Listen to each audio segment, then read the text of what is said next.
My name is Rachel Carey McElwaney, and I'm with Emerging Lotus Coaching. I am a mindful leadership coach, and by day, I work with adult leaders, but I have a huge passion for supporting our future leaders, and that's why I'm here today. I wanted to share with you a little bit about how mindfulness can support our kids in schools.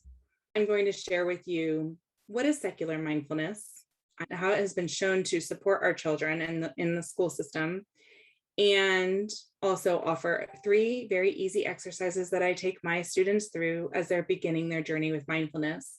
Because I know we have such a short amount of time, I'm also going to share with you some resources that you can utilize to help dive in deeper, should you want to, by the end of this presentation. So first, let me share with you, I discovered mindfulness as a method for stress management for myself.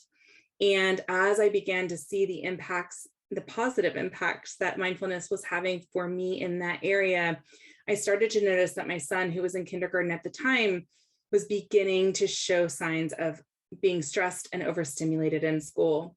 And the areas that most children look forward to, recess and lunch, were actually too much for him. And he would also often find himself going to the nurse's station shortly after those, what should be breaks in school. And so I went out to find a solution, and how could I support him with mindfulness?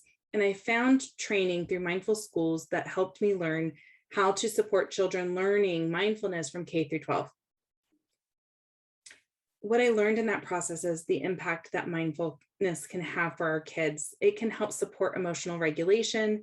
It can help increase empathy. It can assist and improve learning and in behavioral and impulse control.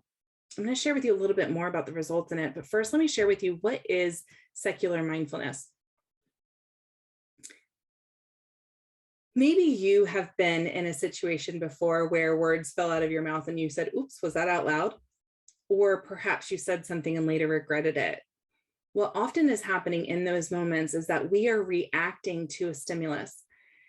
Whatever has occurred has kicked in our stress reaction, and our amygdala has driven under old programming. And in that, we then, as we come back to our logic center, feel misaligned to what happened.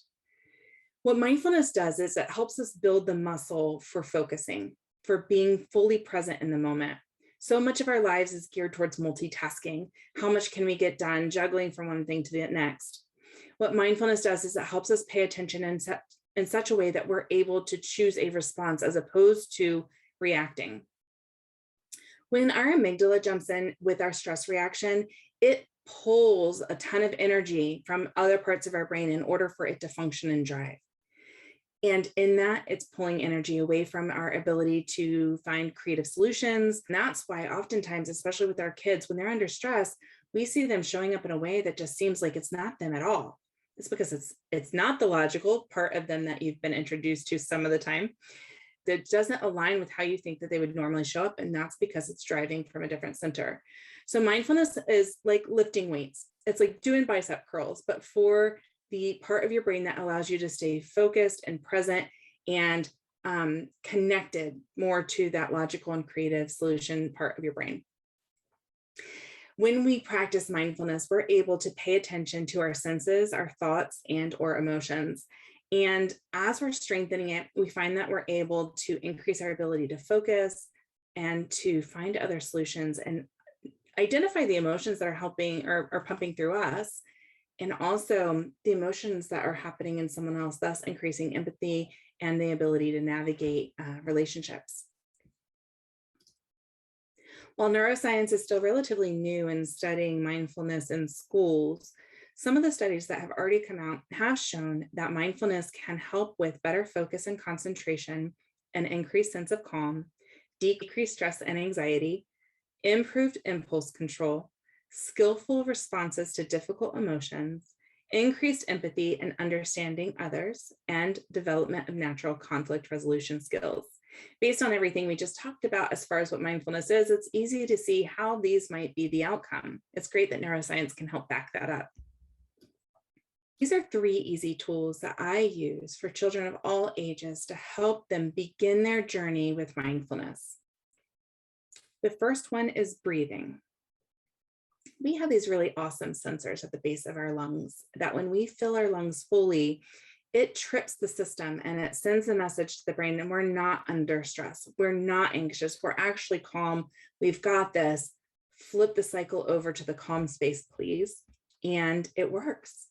And that's why you've heard people probably your whole life say, just take 3 deep breaths, because when you take a deep breath and you feel it, you're hitting those sensors. So deep breath would look something like this.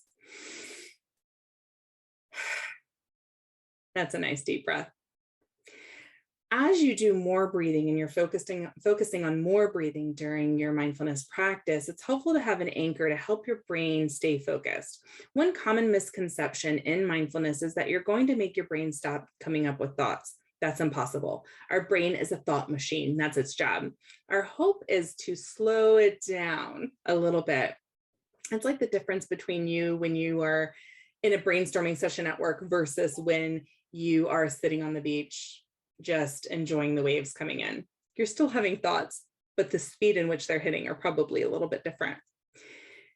So to keep our brain from running off as it likes to do and stay focused on the breathing instead, we use what we call an anchor. And you could use an anchor as a verbal cue, which would be like breathing in, breathing out, breathing in, breathing out.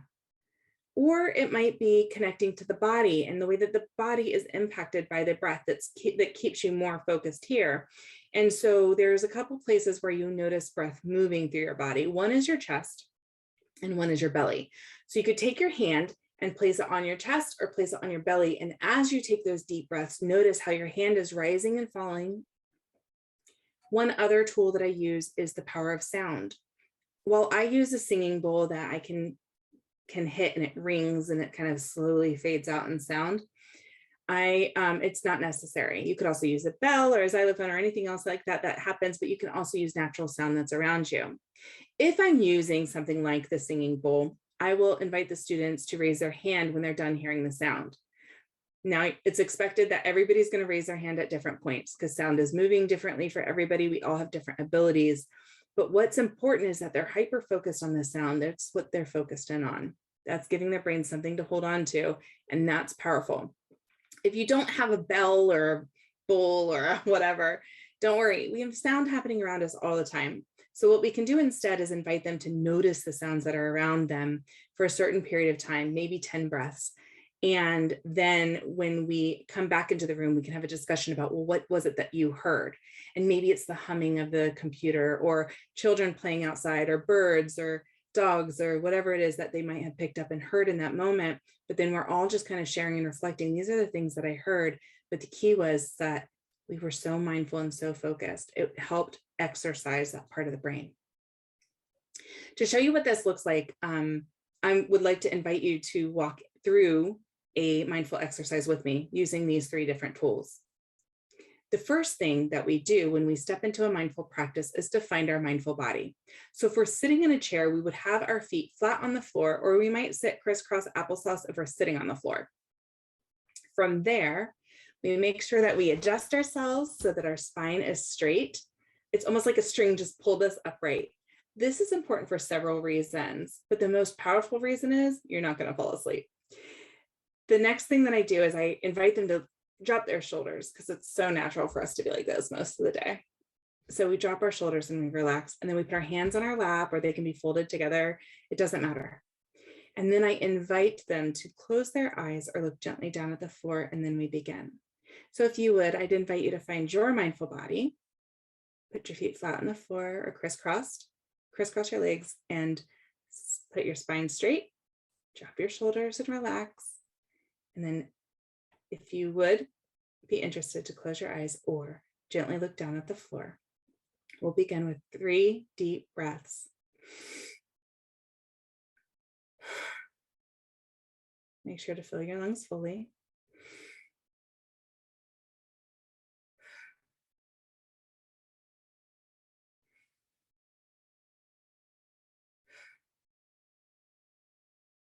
I invite you to take your hand and put it on your chest or on your belly and just return your breath to normal, and just pay attention for the next 5 breaths as your hand rises and falls with your breathing.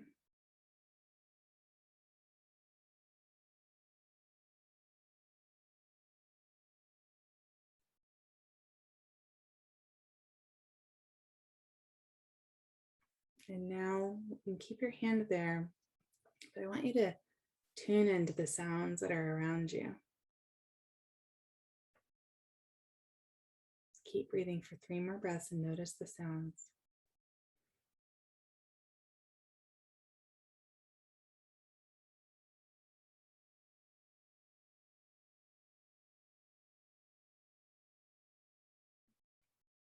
All right. When you're ready, go ahead and open your eyes and come back to me in the room.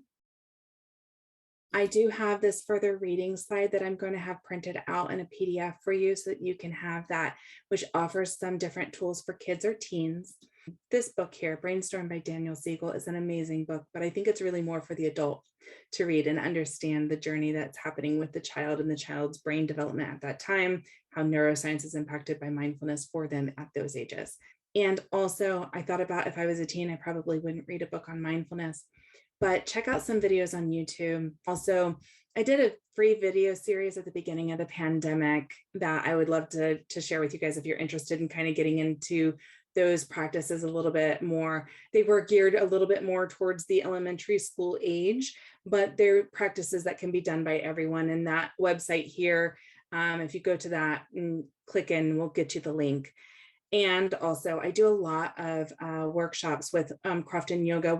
So if you'd love to attend a live event, that's a great way to find us there. My favorite teachers, if you'd like to continue on your own journey here, Tara Brock is local out of Bethesda. She's written a few books that I really have enjoyed. Daniel Siegel, who I shared previously. Sharon Salzberg is world-renowned with mindfulness, and Patricia Jennings is specific for teachers, has been phenomenal about helping teachers bring mindfulness into the classroom. Contact, here's my social media, here's my website, and you can email me through my website. I look forward to hearing from you, and I hope that this journey was helpful and help support the children in your world in finding mindfulness to help them with stress, resilience, and so much more. Have an amazing day.